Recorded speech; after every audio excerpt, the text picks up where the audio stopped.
Okay, where's Eichele? He's up in the upper left or right corner. So Robin Ikely is one of the founders, along with John Sinclair, of the Detroit Shop. And no.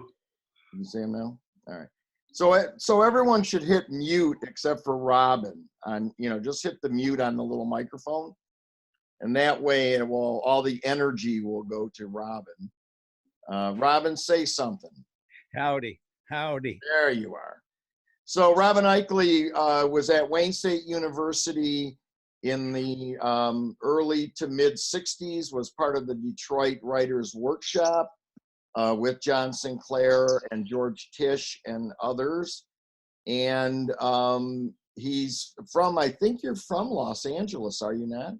I was born there, left shortly thereafter. Okay, but you weren't from Michigan. No, I came to Michigan from Pennsylvania to go to school, and then in and out over the course of the years. And Robin has been writing a lot. He's really been writing up a storm in recent years, and I'm glad that he's here. He came back from Los Angeles to live here, and I'm grateful to that. So please welcome Robin Eichele. Thank you so much, Mel. Yeah, just tuned into this. My sister was kind of she's kind of promoting this writer's poet thing from Michigan, but it's really bad.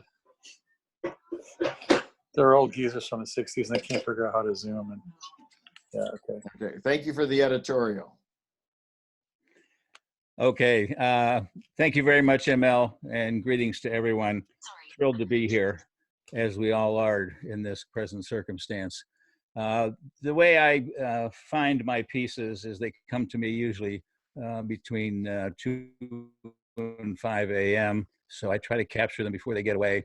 So what I'm going to do today is write a piece from April of 2020, and then jump back a year and read a piece from April of 2019 to kind of get a drift of what I pinned to the wall at the same month in 2 different years. This one is called "Staying In is Not the Same as Not Going Out." For April 2020. 1. We are taught to discover grand ideas and grand words to say them when the pores of the earth open and spew forth quakes and pestilence. We are taught to strap on extra measures of grit and sacrifice to balm the bones and muscles warped by the digging and burying. 2. This one feels different.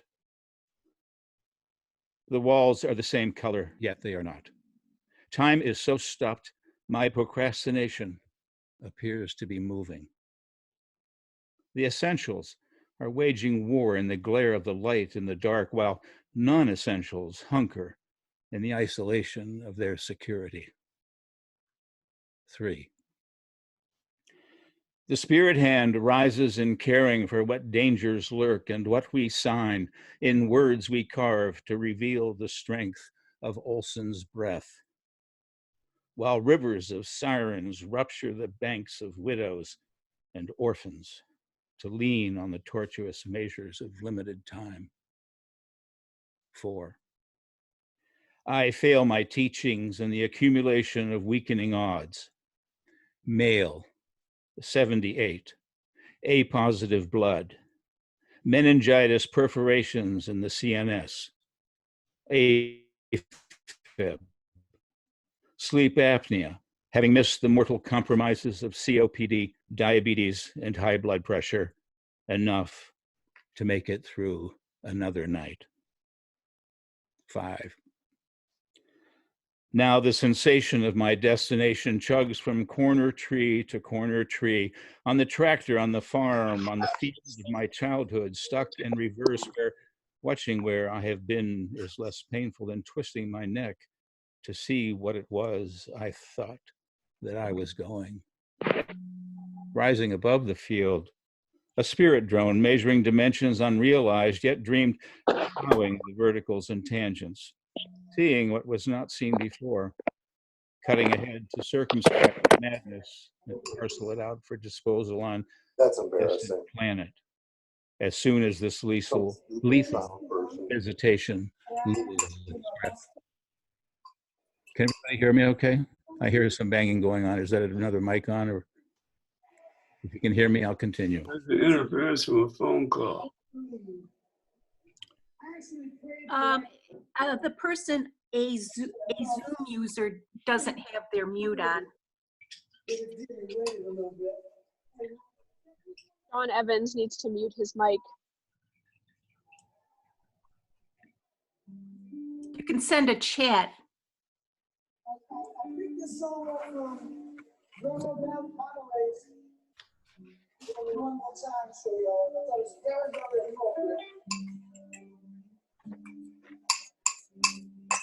ML, can you mute John Evans' mic? Yeah, there's a John Evans iPhone that takes up the screen when Robin should be talking. You need to mute his mic.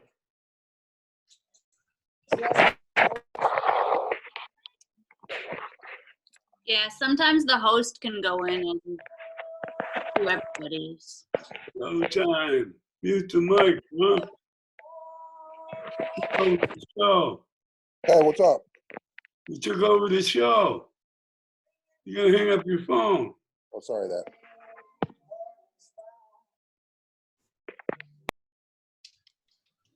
John Evans, please. Okay, he's muted now. Thank you. That's my saxophone player. I gotta apologize for him. Hey, we're all figuring it out. Okay, so we'll go back to the second part of 5, and that is that now, rising above the field, a spirit drone measuring dimensions unrealized, yet dreamed, plowing the verticals and tangents, seeing what was not seen before, cutting ahead to circumscribe the madness and parcel it out for disposal on a distant planet as soon as this lethal visitation loses its grip. As I get to plowing and planting perfect rows, never needing another gear in another direction. 6, my journal is now my body count, with measureless gratitude for not making the list. Michigan, March 18th, 1 deceased, the first. April 18th, 2,308 deceased, not the last. Rivers of sirens, the surplus of time withered to signal the washing of souls, the futile futures of fickle DNA. No perfect bubble, no redemptive precedent, only data points of where the virus has jumped from humans to big cats, with the mystery of whether or not it can jump back again. 7, an opportunistic reboot. Having mined the membranes of passengers and crew of nearly every cruise ship sailing the Mediterranean, the Caribbean, and Pacific ports of call, a single suspected flu takes down half of an entire hospital in the Canary Islands. A single couple harvests hundreds of healthcare workers and their families with an R0 through the roof by the time it hits the viral radar in Puerto Rico. 8, I grew up under my desk, wrapped in a white sheet when the sirens went off. I knew the bright light would come before the shock wave. I was used to bomb shelter directions and knew how to throw myself into a ditch. I was tuned and I was ready. I believed that this was me doing what I had to do my part. Then I found out there were no food rations in the basement shelter, and all the barrels labeled water were empty, part of a plan only halfway done. And my school, south of Pittsburgh, would have been nothing but scorched sand after the fireball rolled through. And then Ike warned of the military-industrial complex, and I would not really understand what he was getting at until the voracious lunacy of Vietnam swirled my call-up number into the foaming gyre. This is a new twist, culling the old and the weak and the less fortunate as a point of political pride. This is a wheel of cause and effect that knows no redemption. 9, gratitude for the slice of light through the window. Gratitude for what of the forgotten should be unforgotten, and for reflections that may not have been were it not for this strange distortion. Gratitude for what we find that should be found. Our own digging past the ephemeral for the roots of our lives. Gratitude for where the virtuous heart has beat back the alternatives. For remediation, for the return to the innocence of children, for warnings and conclusions. No more work today, no gatherings for sadness, for life moving in the singing of the song, for the comfort of old boots and old friends, and the affection for old verses whose voices bring joy to the silence. Robin Eichele, April 2020.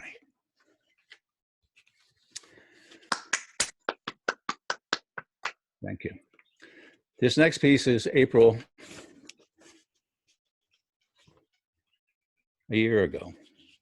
This is called The Wall, and there's some, I guess, some congruities here. At any rate, this is called The Wall. The wall has two sides, in and out. We've all experienced both. Whether we've been there or not, we all have our historical favorites. Berlin, China, Hadrian, Whaling, Sacsayhuaman, Babylon. We've all been close enough to unreal movies in our minds. For Wall of Fire, Wall of Pain, Wall of Sound, Wall of Rain. We all have history or imagination sufficient to conjure sensations for Wall of Sadness, Wall of Fear, Wall of the Heart, the physical sentinel we can hear. We all have the ability to discover beyond the second magnitude the truth that walls can be mythological. They can possess a measure to share our delight in breathing when they prove that a wall not need be a wall. That we do not need to dread being up against the wall, that we can move through the wall of fear or pain or sadness. That in what would be the wall, we can find silence, stillness, tranquility, peace. This is a little piece called The Natural Order. The maple leaves of buttery leather fold and lap, the red oaks bristled and skittish twirl in dictated agitation. Disparate partners mated by the circumstance of random perception. The birds and I embrace the role of witness to their spontaneous choreography. It's another piece that is related to our relationship to the plants and the natural world. This is called Passing Through, and this is dedicated to Ted Lucas, musician friend who we lost much too early.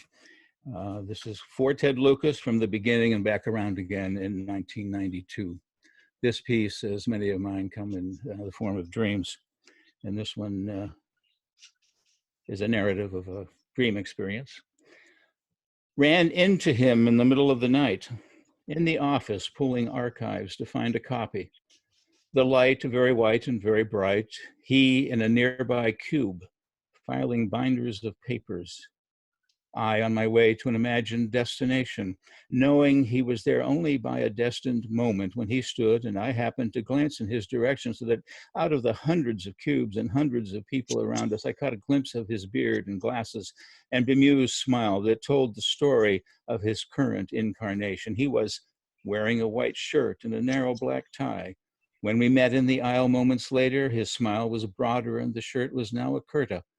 We embraced, and he shared his current wisdom on gunpowder tea and how the teeth were the key to human health, how he was now into microdosing and had some humorous stories about meeting my grandfather, Roy O., shortly after he passed through. They had talked about engineering principles and whether they could be moved successfully from the physical world to the metaphysical, and had found common ground in botany the power of plants and the quiet language they employ to pivot on the role they play, and how the soul can speak that tongue and take great comfort there.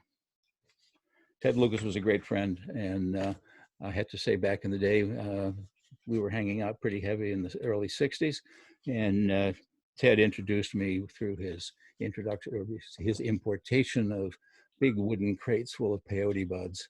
Yes. And some psilocybin and some mushrooms. He was quite a connoisseur of alternative mental states, and introduced me to as many of them as he possibly could. Right. What a great American. This piece is, I'm going to do a little collection here, short series. I'm calling this Phil's Favorites. This is an old trekking buddy of mine from back in the 60s. We spent a lot of time in the Rocky Mountains climbing. We also went to through the jungles of Ecuador and climbed in Peru. And so we've stayed in touch over the years, had a mutual respect for adventuring. And he has bounced back, as many of you have, or many of the people in my mailing list have. When something resonates, they just give me a little ping, which is much appreciated. So these are some of Phil's favorites. And this one, the first one here, is a piece that has amplifications regarding our current situation, the complications that we have created for ourselves through certain principles having enormous amounts of avarice and greed in the context of human suffering. This is called fentanyl. The 2018 karma collector for the opium that cut China, the largest economy in the world in 1820, in half in just 10 years, 5,100,000 pounds of opium a year by 1833. 12 million addicts, plus or minus, at the hands of the Brits and French, who scored their franchises in the opium wars of 1839 and 1856. And such stellar narco-dealing Americans as John Jacob Astor, John Murray Forbes, and Robert Bennett Forbes, ancestors of John Forbes Carey, our Secretary of State. Samuel Wadsworth Russell and his cousin, William Huntington Russell, co-founder of Yale's Skull and Bones Society. Warren Delano Jr., grandfather of Franklin Delano Roosevelt, Thomas Hensey Perkins, and his nephew, John Perkins Cushing. Their profiteering and warmongering destroyed the Qing dynasty and dragged China through the never-to-be-forgotten century of humiliation, helping build the nest for the karma bird to come to rest in the South China Seas. And now fentanyl from the PRC, payback for the dope-running decimation at the hands of our illustrious ancestors. The way here greased by OxyContin and the nouveau doping sacklers of Purdue Pharma, co-authors of America's Century of Humiliation, helping enslave a generation fated to write the history in their addicted blood. And I'll conclude with one called Train. Now the walk to the station has become the burden. Getting on the car is still the same. One day it's wall to wall and everyone is talking as if they have all been best of friends for years. One day it's victims of the Trail of Tears, drumming their ancestors' spirits home. Another day it's wall to wall and totally voiceless, silent but for breathing and the folding of a paper. Another day it's all swimming instructors, and I have to admit that I do not really swim. Another day it's everyone I knew who's died, nodding and smiling and whispering suggestions.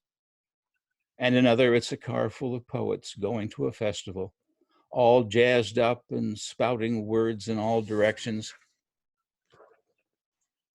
It's most vexatious when they are all me and they are speaking foreign languages for which this will be the first and last day I cannot comprehend, but speak to them. Meditation mutes the voices and pushes the faces into momentary shadows, tuning the symphony to the simple click of the wheels and the rhythm of the ride. In those treasured interludes, I know that the right life is about riding the last train to the last station and being the last passenger on board as the car goes out of service and the lights go out for the night. Thank you.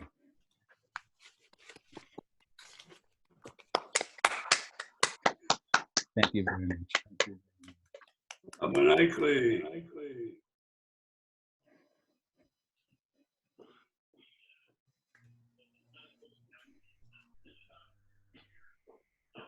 Now what?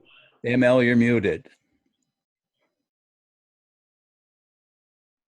I forgot. I unmuted everyone so we could clap and scream, but I was the only one doing it on mute.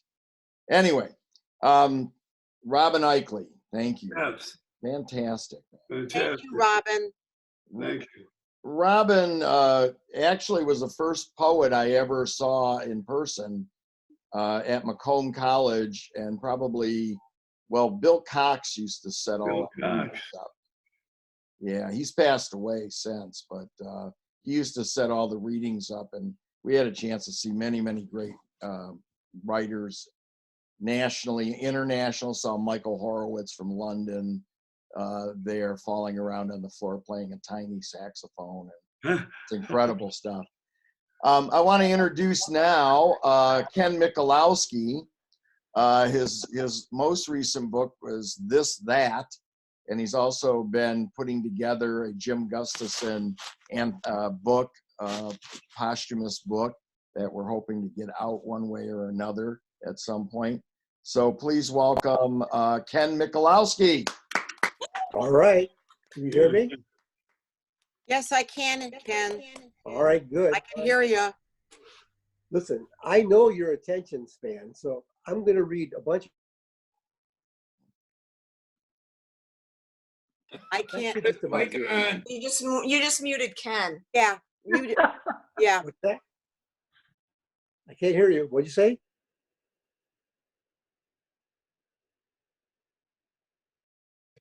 They said they said I unmute. Oh, okay. Can you hear us, Ken? I can hear you, yeah. Carry on. Yeah. All right, good. Yeah, we can hear you, Ken. All right. Did you hear my introductory remarks? No. No. We were cut off. No. Okay. I know your attention span, so I'm going to read short poems today.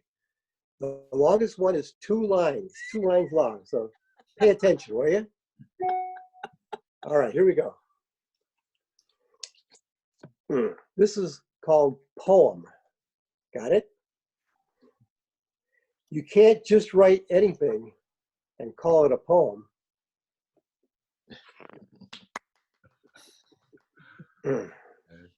Ars nice poetica. A poem must be, not mean. It's okay, you can laugh. It's all right. This is just short, dumb stuff, you know? It's about funny stuff. It's good stuff. Like this one. Getting old. Gets old real quick.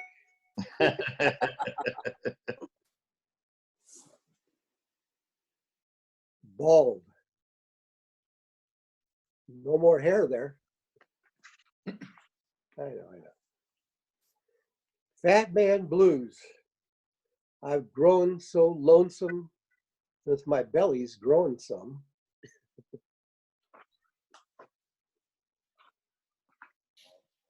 Sometimes I don't think of you for hours.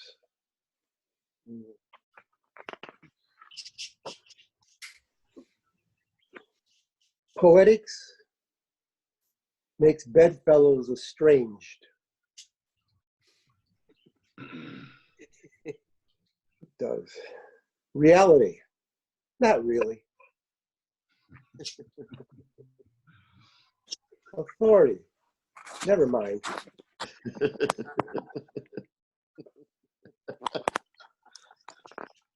Dumb stuff, isn't it?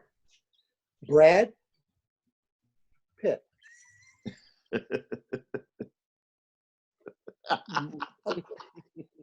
Maybe a little bit of explanation with that one. One of my students went to see another professor and told him she was taking my class. And he said, "Oh, Ken Michalowski. Brad Pitt, is that a poem?"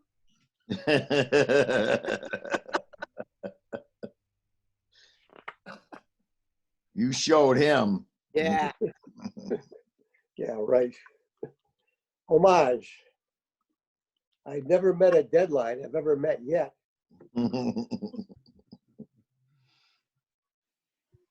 Short novel. He always right. She left.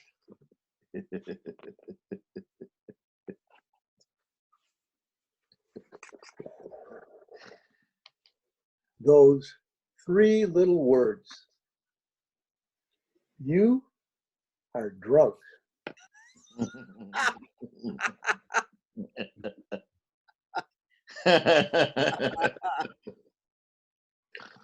Wouldn't it be wonderful if the whole thing were like the good part? Don't you wish? Yeah. Yeah. All right. No matter how much they lower the bar in poetry, I always manage to slip in under it.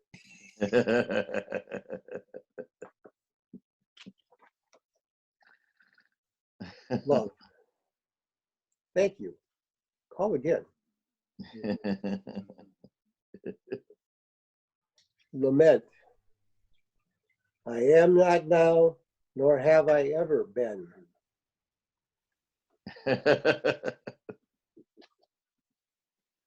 Some days, death crosses my mind.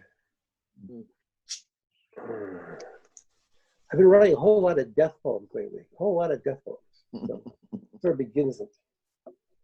Called On Time. We become late too soon.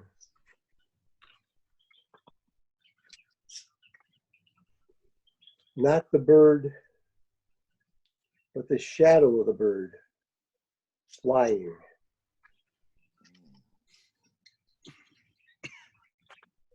Hour. O-U-R-H-O-U-R. Hour. So short, we long for more. My poems, so short, okay.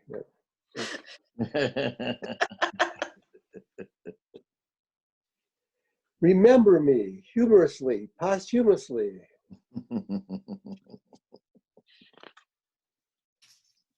Nothing can replace poetry in my life, and one day, surely, it will. Just as you're about to grasp it, it's over. Some few newer ones. This one is rather timely. I brought it up to date this morning. 67,167 coronavirus deaths. Each of them one. A series of ones.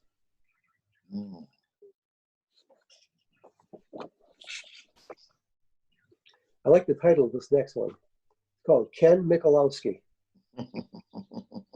The artist, formerly known.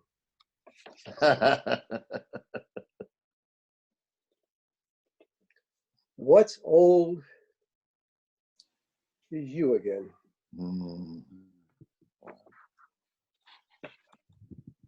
There is no me.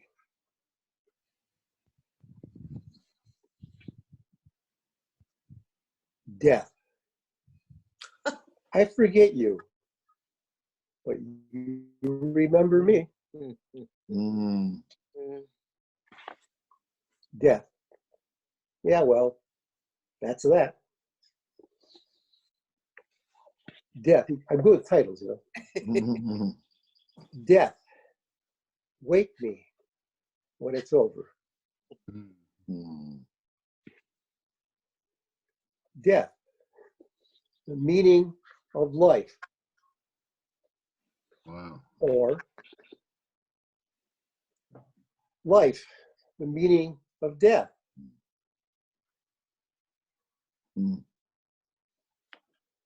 Life exists, then exit. Tombstone. Here lies Ken, now has been. And the last poem I want to read one called Gone. It's a little bit longer. I keep finding pieces of you here and there. A lone earring, bent bobby pin, stray hairs and such, but never enough. Thank you. Thank you much. Thank you, Emma, for putting this together. Bravo, Ken. Ken. And I remember Anne. I have one of Anne's pieces. Bravo. That last poem was for Anne, by the Yeah. way. Look at that. Yeah. She's always in my Bernadette office. Mayer and Marie, her daughter. Yeah. Bernadette Mayer and Marie. I bought this with Faye Kicknosway long ago. So always in my office, Ken. Thank you. Thank you. Great. Ken, you always do that, man. You have these little short poems, and then you have one that just gets me all the time. You're beautiful.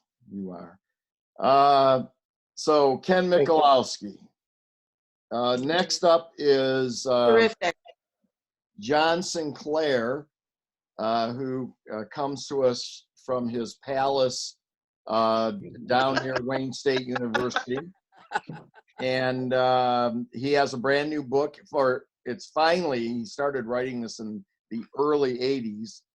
And somebody finally published it, and he's proofing it now. So please welcome to the stage in the living room, John Sinclair. Yeah, John.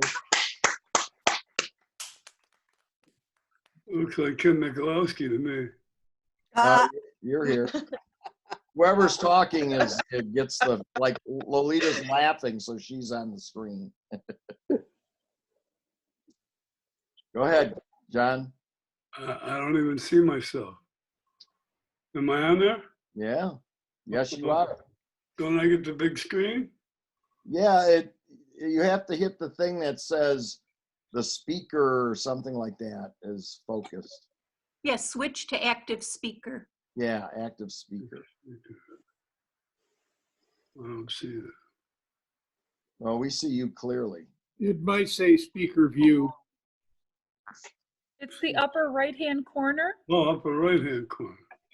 Right next to the human being lawnmower. Chop, chop, chop, chop. Right, left-hand corner, you mean? That one? No. Well, I don't know what to do. Do you see a little thing that says speaker view, or it says gallery view in the upper right, right next to exit full screen? No. No. Are you on a laptop or a phone? Yeah, laptop. Oh, huh.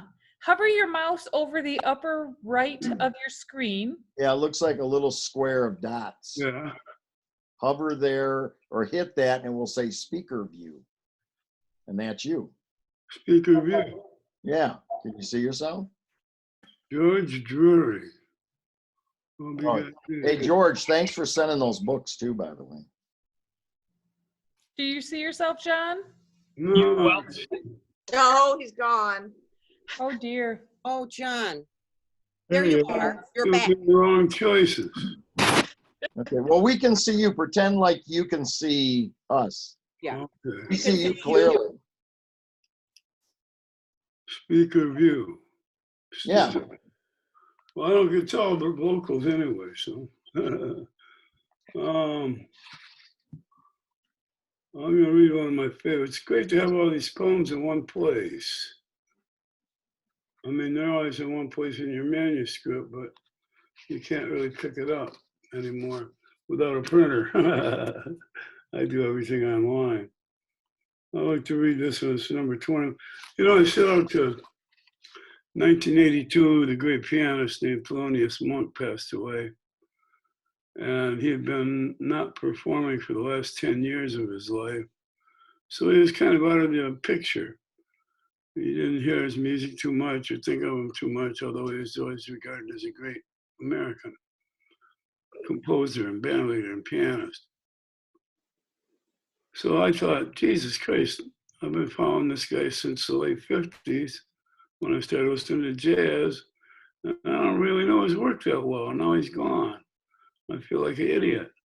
So I decided that I wanted to study his work, and I listened to all of his work from beginning to end in chronological sequence while it was recorded.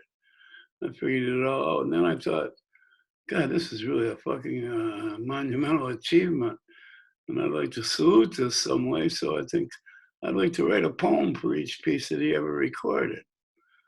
So that was this goal I set in 1982 when I started this work. Britta. Well, Britta's on. Now to just turn off the fucking video altogether. You got everybody on mute? ML? I don't know. Okay. Rebecca Chung is not on mute. Denise Sedman. She's buttoned in. Mr. Ruff, you know, in poetry, you just kick their ass. If somebody's tried to take over the podium like this, you just beat their ass, throw them out.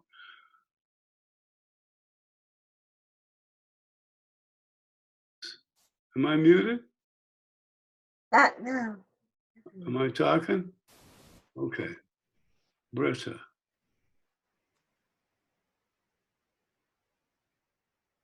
You are muted now. I can't tell. Glad I didn't get started yet. It's very disconcerting. I hope All right, you're good. Go. But Sanders don't have to go through this shit. I know it's in his rider, not that he doesn't. That's what I mean. I figure he has this fixed in advance. He's always been much smarter than I am. That's why I follow him so closely. Trying to pick up a few kernels of wisdom from the general. Okay, never mind. Anyway, these poems, as they come out, they're numbered in relation to their appearance in the sequence in which he recorded them. There's a lot of little mental patient shit in here. You know, this whole thing is based on, inspired by this great practice that Jack Kerouac had of playing an imaginary baseball contest using either marbles or cards, playing cards. And he would play 4 games in his league each day, and then he would keep the box scores and he would write up the results in a little newspaper in his bedroom. Total mental patient activity, totally all in his head. And that inspired this work and also my blues work, you know. And that and Ed Sanders' great essay called Investigative Poetry. And I figured I could fuse these two things. This is called Boom Dito. It's from Mary Baraka, one of my idols, mentors. In the beginning of the modern era in Harlem, in the early days of the new music, in the days of war, when Bird and Diz and Monk made it all start to happen in Harlem.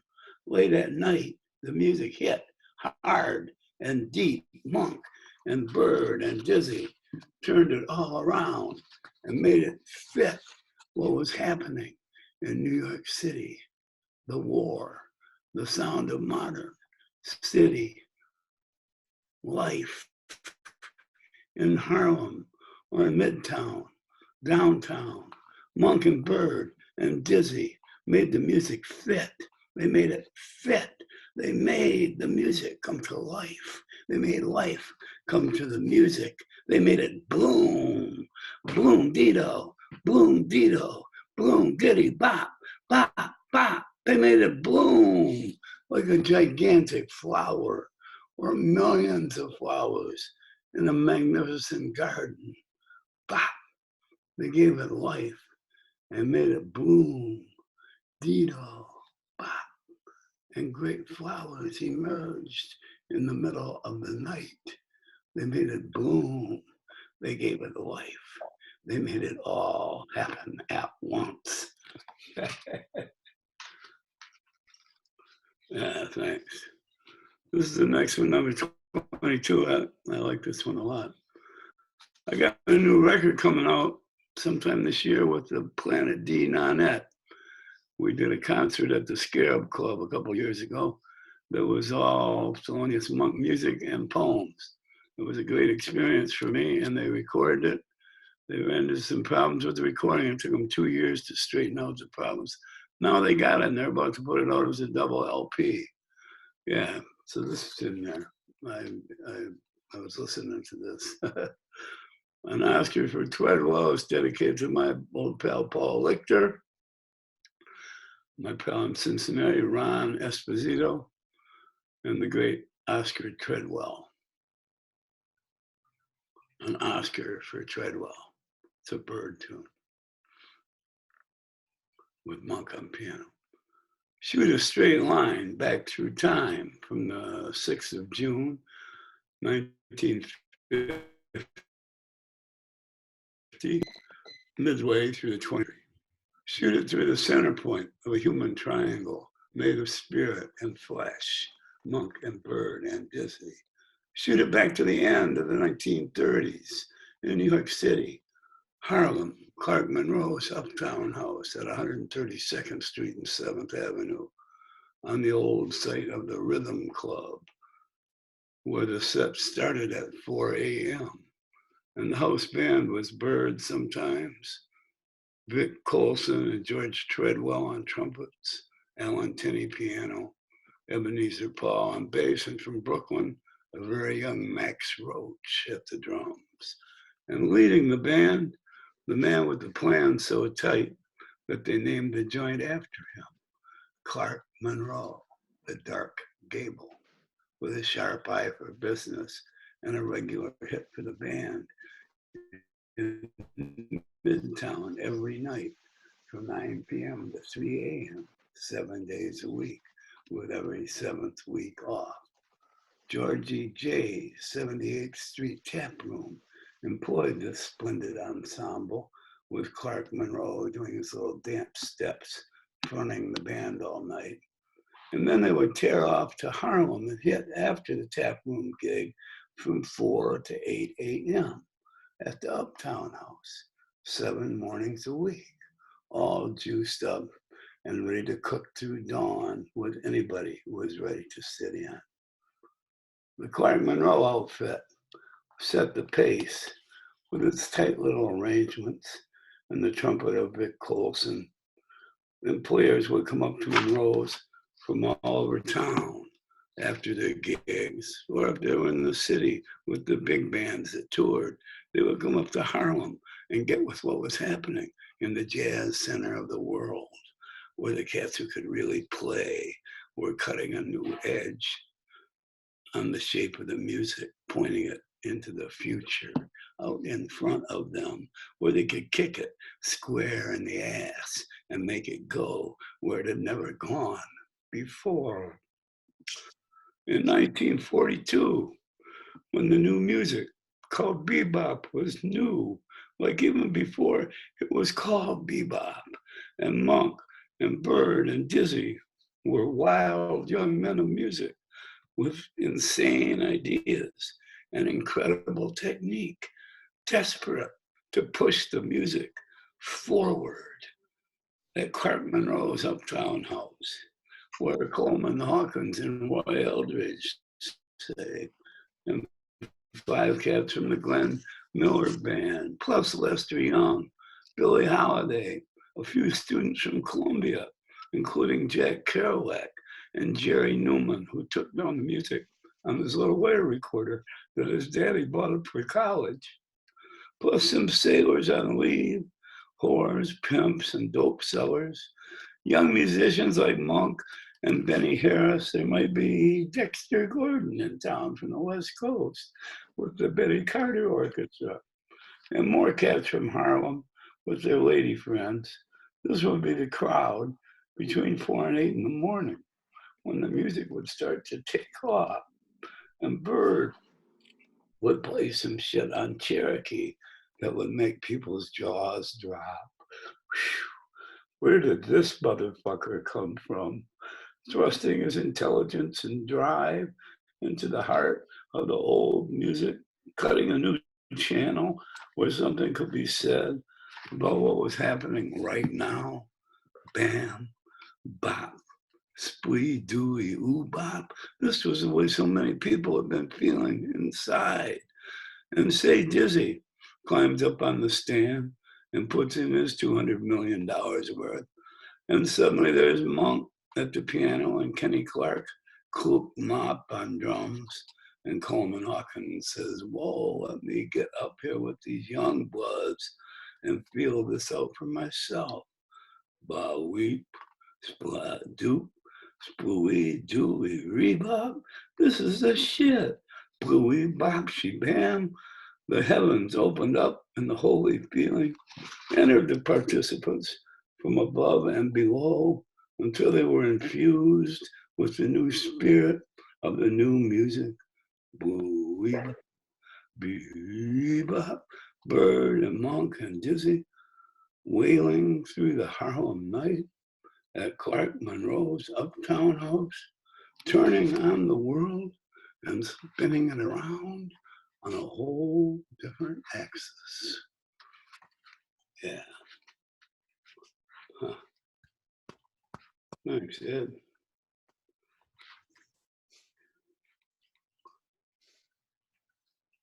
Well, I've even seen a lot of these poems in a long time. Oh, I don't want to do that. There's one of my favorites. It's called Friday the 13th. And it's dedicated to Michael Liebler. Hey, Mike, as he used to be known, non-professionally. Friday the 13th. This is inspired by a record by Monk with Sonny Rollins recorded on Friday the 13th of November, 1953 for Prestige Records. One of the great recordings of all time. And that inspired this, and then the rest of it comes from real life. Any day can be the lucky one, or the one with your number written all over it. 1, 2, 3, 507 in the poet's case, walking out the front door of the penitentiary, 8:30 p.m., 14 years ago in this writing. 2 times 7 years, the cycle of struggle to make it through in one piece on the yard or in these streets. Anyone who can pick up a frying pan owns death, Burroughs said. And sometime in New York City, coming home from the recording studio, walking up to his front door, John Lennon with a gun stuck in his face. Oh, oh, sweet giant of song, with heart of huge dimension and eyes deep in the sky.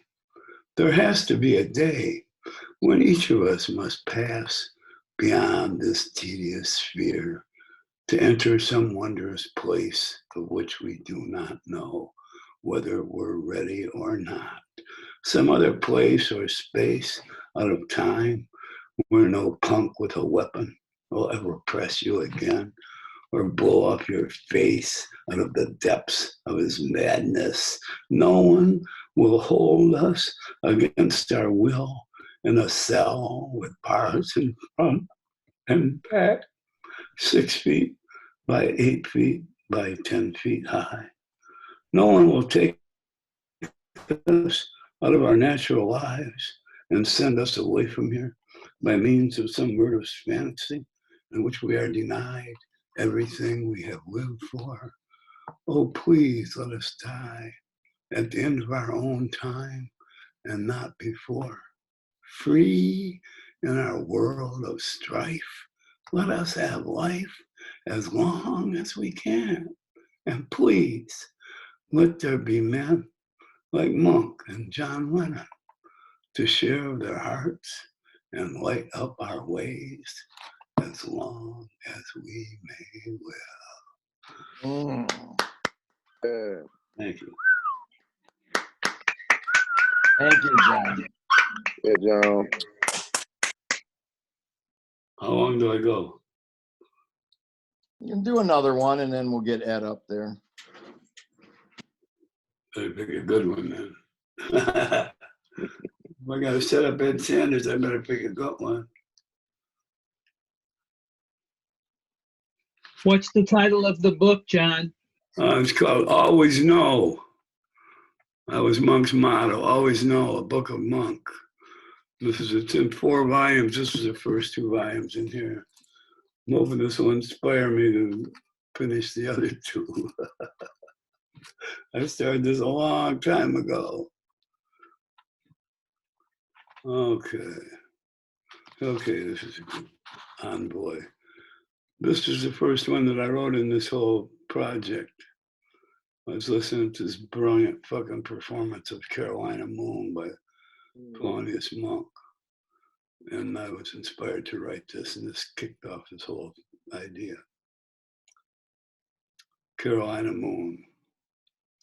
Just so each day dawns again, and everything is new all over.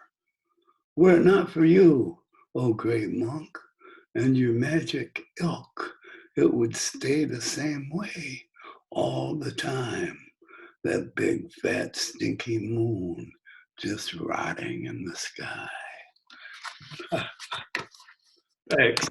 That was fun. Thanks a lot. Thank you, John. Thank you. Yeah, John. So, thanks, John. I wanted to mention too that Carrie is helping us, sponsor this at BookBeat. Carry on. They're still open. Greatest bookshop in the world. It is, and they have John's books. They definitely have a nice collection of signed Ed Sanders books. Yes. Ed was here in November, and Carrie had him sign a number of them. So you can look for that, and I'm sure they have Ken Michalowski's Wayne State book. Generally, the great thing about signing books is that they pay you in cash on the spot. I know. We know, some of us know that. That's why we're happy to sign them. Always. No return. Of course. Okay. Just so everybody knows too, I'm recording this, so we will have a document of today's event. I think I'd like to see this with just the readings on it. Yeah. So I will send those links and put those links up. To close this out today, and the next reading is May 17th. It's going to have Maria Mazziotti Gillen, Linda Nemec Foster, and Rod Torreson from Grand Rapids. And one thing about, there is a connection between Rod and me and Ed, and that is that Michael did the cover of Rod's first book, which was like a collage, and it was called something about Yankees and pinstripes or something. I think it was a City Lights book. And so that's a mutual friend of ours from up in Woodstock way.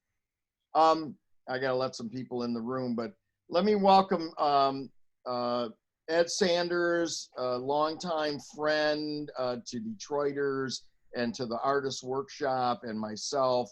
And he's up in Woodstock, New York, and right now going to read for us.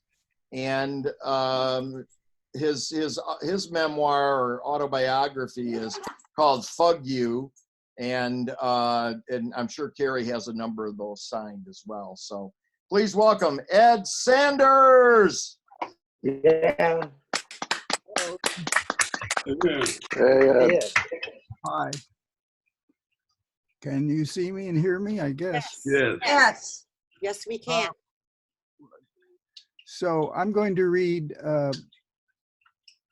4 Dead in Ohio from America, History and Verse, Volume 4. Tomorrow is the 50th anniversary of the shootings at Kent State. And I'm going to read from early in 1970 up through the horrible killing. February 24th, 1970.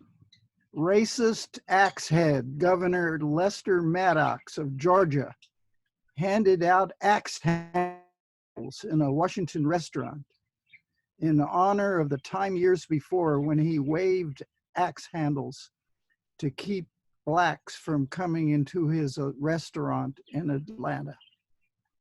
February 14th, 1970. The Chicago 7 were convicted. And the ghastly and arbitrary judge named Julius Hoffman sentenced the 7 defendants and attorneys William Kunstler and Leonard Weinglass to jail terms up to 4 years for contempt of court. But they were soon, the sentences were soon overturned. Charges for My Lai, March 10, 1970. The Army indicted 5 men for murder at My Lai and 3 other soldiers. Lieutenant William Kelly had already been arrested for premeditated murder. Then there was a coup in Cambodia, March 13th. The North Vietnamese and Viet Cong troops had used part of Cambodia for what the West called, quote, staging. So March 18th, Prince Sihanouk was ousted by a right-wing premier, which opened the door to an American invasion. So the love of violence that cracked ancient Cambodia can be traced in the book by William Shawcross, Sideshow, Kissinger, Nixon, and the Destruction of Cambodia. So the US military was convinced that the nerve center for the Viet Cong war course for South Vietnam lay in a certain area of Cambodia.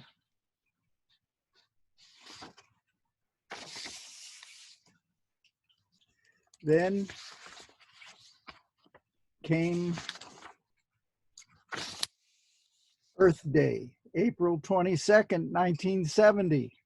Earth Day was organized by Senator Gaylord Nelson and featured parades, seminars, metal recycling, with millions taking part. Congress recessed for the day, and 10,000 gathered at the Washington Monument. Then, April 27th to the 30th, Nixon sprang a rain of death on the people. The night of April 27th, 1970, Richard Nixon saw Patton for the second time. George Patton was the general, however brilliant, who said things like, "We're not going to shoot the sons of bitches. We're gonna rip out their living goddamn guts and use them to grease the treads of our tanks." Refreshed by Patton, Nixon and his Bonbatty advisor, Henry Kissinger, ordered the invasion of Cambodia. And on the evening of April 30th, the president told a war-weary and startled nation that several thousand American troops were moving into Cambodia. It was to be a, quote, limited incursion, said Nixon. He seemed strained and nervous, and his upper lip roiled with sweat. 4 dead in Ohio, May 4th. In the days before the evil at Kent State, some entity, perhaps military intelligence, fed a stream of fake reports into the eyes and ears of the mayor of Kent, Ohio. There were weathermen seen on campus. Banks were going to be burned. LSD was going to be zapped into the water supply. And so the mayor declared a state of emergency, an 11 p.m. curfew for Kent, 1 a.m. at Kent State, and called the Ohio governor's office to say, quote, SDS students have taken over a portion of Kent, unquote. Ohio's governor, one James Rhode, loved to call out guards. He'd already summoned the National Guard 40 times in 69 and 70. So April 29th, the governor ordered the 107th Armored Cavalry and the 145th Infantry to deal with a truckers' strike in Akron. And then 4 days of hard duty. And then on Saturday, May 2nd, the guardsmen were sent to Kent State and Kent after only 3 hours sleep. Governor Rhodes was running that year for the U.S. Senate and faced a primary opponent just 2 days away. So he plunked down the law and order card at a press conference on May 3rd and called the Kent State demonstrators, quote, worse than brown shirts, unquote. Classes resumed on Monday. Students and faculty were upset over armed soldiers patrolling their campus, plus being called bums by the president and Nazis by the governor. So a noon rally was called. Teachers announced it in class. Maybe 1,000 gathered near the gentle rise called Blanket Hill, behind the Victory Bell on the Commons, when 99 guardsmen strode to the kill with bayonets affixed to M1 rifles, rifles so powerful they could kill someone 2 miles away. A bullhorn told the students to disperse. Guardsmen fired tear gas, and anger grabbed the hillside. They marched to the top of Blanket Hill. The protesters parted to let them through, then filled in behind them with boos and anguish. The 99 soldiers then walked back down to an athletic field, where they waited a few minutes with rocks tossed at them by a few. And a few tear gas canisters and insults were tossed too. Not all of the guardsmen, of course, were murder spores. There was a famous photograph of a Kent State guardsman with a spray of flowers jabbed into the barrel of his rifle as he stood at attention. A Kent State student named Allison Krause spotted the flowers in the soldier's barrel. And she went over and talked with the guardsman till an officer approached and ordered him to pull out the blossoms. Then came evil on a warm spring day, with gas masks clogging up as the bayonets marched back again to the summit of Blanket Hill. At the hillock summit, the troops walked between what's called the pagoda and Taylor Hall. And then all at once, the trailing right of the wedge turned and readied their rifles. It was 12:25 when 28 guardsmen fired 2 quick fusillades with 55 M1 bullets, 5 pistol shots, and a shotgun blast, spraying down upon the students in the parking lot more than a football field away. Dead were Jeffrey Miller, Allison Krause, William Schrader, and Sandra Lee Schroyer, plus 9 wounded. the killings at Kent State and Jackson State, said Philip Agee, former CIA officer, showed clearly enough that sooner or later our counterinsurgency methods would be applied at home. 37 years later, a tape recording surfaced that was made by a student who placed a microphone from a recorder out of a dorm window and recorded the shootings. Someone heard that just before the bullets shot forth, a voice barked, quote, "Right here, get set, point, fire." After the murders, there was a national rage. Something like 400 colleges were closed for the remainder of the school year. And then for the bombing of Cambodia, so desired by Tricky, it went on, scarring that nation with the wounds of evil that enabled the Khmer Rouge communists to take over in 1975. A few days after the shootings, David Crosby was hanging out with Neil Young. On hand was the May 15th Life magazine with those shocking photos, and especially the one with the young woman kneeling and holding up her arms, and a yellow-hued headline, "Tragedy at Kent." Young wrote a song on the spot, and right away they recorded it. Ahmet Ertegun of Atlantic Records flew to New York with the tape, and it was released in a week, surging #1 on the charts. 4 dead in Ohio. 10 soldiers and Nixon's coming. We're finally on our own. This summer I hear the drumming. 4 dead in Ohio. 4 dead in Ohio. 4 dead in Ohio. 4 dead in Ohio. Tomorrow, 50th anniversary. And not much has changed.